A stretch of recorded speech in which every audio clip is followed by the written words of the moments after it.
இது என்னோட OnePlus 70 mobile. இதில் என்னென்ன பிரச்சனை இருக்குது அப்படின்னா, டிஸ்பிளே இருக்குல்ல, மேலேயும் கீழே ஒரு கிராக் இருக்குது, அவ்வளோதான். வேறு எந்த பிரச்சனையுமே அந்த மொபைலில் கிடையாது. பேக் பேனல் வந்து நான் சர்வீஸ் சென்டரில் கொடுக்கும்போது அவங்க கலெக்டும் போது உடச்சிட்டாங்க. ஏன்னா இது வந்து மாற்றிடலாம், பெரிய பிரச்சனை கிடையாது. கிட்டத்தட்ட பார்த்திங்க அப்படின்னா ஒரு 700-800 கிட்ட வரும். அதனால் மாற்றிடலாம், அதனால் வேறு ஒரு பிரச்சனை கிடையாது. மற்றபடி இந்த மொபைலில் எனக்கு இப்போ என்ன பிரச்சனை அப்படின்னா, டிஸ்பிளேயில் வந்து மேலே ஒரு சின்ன ஒரு ப்ளூயிங் டாட் மாதிரி வந்து மொத்தமாக டிஸ்பிளே ஃபுல்லு பறவை. அப்புறம் ஒரு வாரம் ஒர்க் ஆச்சு. அப்புறம் டிஸ்பிளே பார்த்திங்க அப்படின்னா மொத்தம் பிளாங்க் ஆகி மொபைல் ஒர்க் ஆகலை.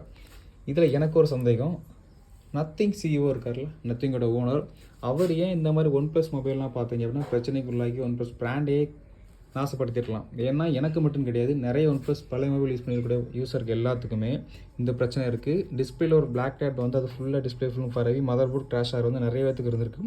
நிறைய யூடியூபரும் பேசியிருக்காங்க. இதில் நம்மளை யோசிக்க வைக்க வேண்டியது ஒன்று என்னென்னா, OnePlus அப்படிங்கிறது ஆப்பிளுக்கு டஃப் கொடுக்குற ஒரே ஒரு பிராண்ட் அப்படின்னா OnePlus மட்டும்தான். ஏன்னா அந்தளவுக்கு நல்லாயிருக்கும், பர்ஃபார்மன்ஸ் நல்லாயிருக்கும், ஃபியூச்சர் அதுக்கப்புறம் ரொம்ப எல்லாமே நல்லாயிருக்கும் வச்சுக்கோங்களேன். கேமரா மேற்கொண்டு ஆப்பிளுக்கு போட்டி போகிற மாதிரி இருக்கும். இப்போதைக்கு பார்த்திங்க அப்படின்னா ஆப்பிள் போட்டி போகிற மாதிரி சாம்சங் மட்டும்தான் இருக்குது. ஆனால் அந்த நேரத்தில் OnePlus மட்டும்தான். OnePlus தான் மொபைல். OnePlus ஒரு ஆப்பிள் ஒரு லோகோ எந்த அளவுக்கு பெருசாக இருக்கோ, கெத்தாக இருக்கோ, அதே மாதிரி OnePlus இந்த லோகோவும் பெருசாக இருக்கும், கெத்தாக இருக்கும்.